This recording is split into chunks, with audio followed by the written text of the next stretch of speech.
हमें उम्मीद है और हम पुरुम्मीद हैं कि जो कम्युनिटी है वो बढ़ चढ़ कर हिस्सा लेगी। जब हमने ये मूवमेंट स्टार्ट की थी, ये मूवमेंट का एक मकसद तो ये था कि जो बात हमें अपनी रख सकें और दूसरी चीज़ की कम्युनिटी को अवेयर करें।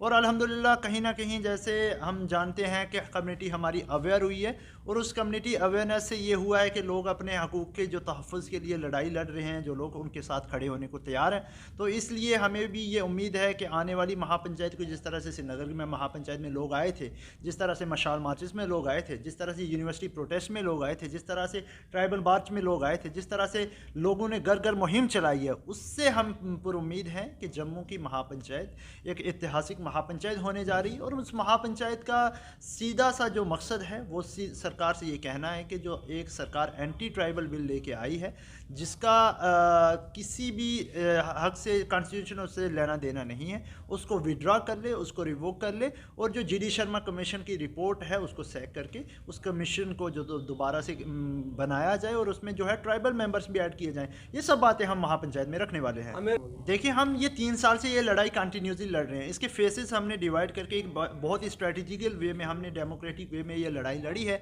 इस लड़ाई के पीछे हमने ये कहा है कि कोई भी किसी हम कम्युनिटी को भी ज़्यादा परेशान नहीं करेंगे, और लेकिन कम्युनिटी ने बखूबी अपना जो है वो काम अंजाम दिया है और अवेयरनेस जो अपने लोगों तक पहुँचानी थी वो पहुँचाई है। उसमें डिफरेंट फेसेस हैं। ये लोग कभी भी खामोश नहीं हुए और आगे भी खामोश नहीं होने वाले।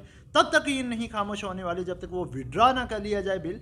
हमें अगर ये विड्रा नहीं करती सरकार, तो हमें ये जो काले बादल जो आइडिया ऑफ रिजर्वेशन पे मंडरा रहे हैं, जो कॉन्स्टिट्यूशन पे मंडरा रहे हैं, जो ट्राइबल्स पे मंडरा रहे हैं, वो बरस जाएंगे। हमें ये अप्रीहेंशन है। तो इसलिए हमारी सरकार से मोदबाना अपील है और रिक्वेस्ट है, और लास्ट में सरकार को वार्न भी कर देना चाहते हैं कि अपनी वोट बैंक की पॉलिटिक्स के लिए इस तरह का बिल है जो वो कभी पास ना करे। हमारी तो ये डिमांड है, पास तो कहा, ये विड्रॉ कर लिया जाए और विड्रॉ करने से पहले हमें आश्वासन दिया जाए कि इस तरह से किसी भी नॉन ट्राइबल को ऐड नहीं किया जाएगा। बहुत शुक्रिया। से आपको पता ही है, यूथ और जितने हमारे लोग थे पिछले 2 साल से सड़कों में लड़ रहे थे, और हमारा मकसद ही यही था कि जो नॉन एसटी हैं उनको ना डाला जाए, मतलब उनका एसटी में ना डाला जाए। और अगर वो चीज़ हो जाती है तो उससे बड़ी मुझे नहीं लगता कि उपलब्धि होगी हमारी गुज्जर बकरवाल कम्युनिटी के लिए। और जिस तरह से 2 साल में जो अवेयरनेस भी बढ़ी है, और वो आगे भी आपको दिखेगी लोगों पे, और लोग और जुड़ते जाएंगे, ऐसे इश्यूज़ पे सब सामने आएंगे। तो मैं तो ये बोलूँगा बहुत बड़ी उपलब्धि होगी अगर इस तरह का कुछ भी फैसला होता है। देखो, हमें तो पहले दिन से खतरा था, लेकिन हमें पहले दिन से हमें ये विश्वास था कि जब हम लोग अपनी बात गवर्नमेंट तक पहुँचाएंगे और वो समझेगी।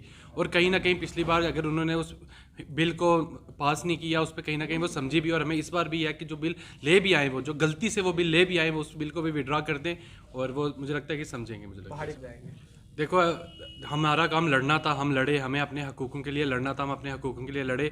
आगे जो भी होगा वो देखा जाएगा। उनका क्या है क्या नहीं, वो उनके तक है, हम उसके ऊपर कमेंट नहीं करना चाहेंगे कुछ भी। ये कि पार्लियामेंट सेशन शुरू होने से पहले सड़कों पे आते हैं, उससे पहले बहुत सारा काम किया जाता है। जो in between session to session जो बीच में टाइम होता है, उसमें पोलराइजेशन का एक अवेयरनेस कैंपेन्स चली जाती है।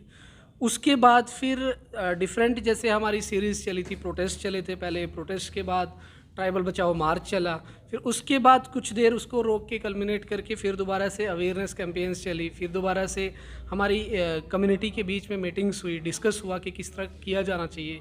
फिर दोबारा जब सेशन आने वाला था तो हमारे मशाल मार्चेस निकले। फिर उसके बाद मशाल मार्चेस के बाद दोबारा जब इन बिटवीन एक स्पेशल सेशन कॉल किया गया था, तो हमारी एक महापंचायत की सीरीज स्टार्ट हो गई थी, जिसमें गुजर बकरवाल कम्युनिटी के जो इम्पोर्टेंट इश्यूज़ हैं, जो प्रेसिंग इश्यूज़ हैं, उसमें सबसे बड़ा जो है डाइल्यूशन ऑफ एसटी स्टेटस है, उसको लेके, उसके साथ साथ बाकी भी जो इश्यूज़ हैं, चाहे वो रिजर्वेशन को वर्ड इन स्पिरिट में इम्प्लीमेंट करने की बात हो, फॉरेस्ट राइट एक्ट को इम्प्लीमेंट करने की बात हो, इस तरह के बाकी सारे जो कम्युनिटी के प्रेसिंग इश्यूज़ हैं, उनको लेके महापंचायत, आपको पता है, पहले एक कश्मीर में हो चुकी है और अब जम्मू में होने जा रही है। 3 दिसंबर को जम्मू के अंदर रेलवे मस्जिद के पास JDA कॉम्प्लेक्स जो है, उसके सामने वो महापंचायत की जा रही है, जिसमें आज जो प्रेस कॉन्फ्रेंस रखी गई थी, उसका मकसद भी ये था कि जो बिरादरी है, अपनी बिरादरी को दावत देने के लिए, और उसके साथ साथ जो भी आइडिया ऑफ इंडिया में बिलीव करता है, जो आइडिया ऑफ कॉन्स्टिट्यूशन में बिलीव करता है, आइडिया ऑफ रिजर्वेशन में बिलीव करता है, उन सबको हमारी ओर से दावत दी गई है कि आप भी आओ, आप भी आके अपनी स्टेज से बात रखो। ये पॉलिटिकल है, किसी पॉलिटिकल पार्टी की नहीं है, कम्युनिटी सेंट्रिक महापंचायत है। इस तरह की महापंचायत आगे भी चलती रहेंगी और भी सारी चीज़ें होती रहेंगी। हमने अपने अपने तौर तरीके से अपनी आवाज़ बुलंद की है, और सबसे अच्छी बात ये रही कि हमारी आवाज़ दिल्ली तक सुनी भी गई है। सुनी भी जा रही है। आज कोई भी कंसिडर करने के लिए रीअलाइनमेंट बीजेपी सोच रही है, रीथिंक कर रही है, जो अच्छी बात है। तो हम आगे भी यही मतलब उम्मीद करते हैं, तवक्को रखते हैं ऑनरेबल पीएम साहब से, ऑनरेबल होम मिनिस्टर साहब से, कि आगे भी गुजर बकरवाल कम्युनिटी की डिमांड्स को मद्देनज़र रखते हुए कोई भी फ़ैसला लिया जाए। ऐसा कोई फ़ैसला ना लिया जाए कि जो कम्युनिटी के इंटरेस्ट के ख़िलाफ़ हो, जो नेशन के इंटरेस्ट के ख़िलाफ़ हो।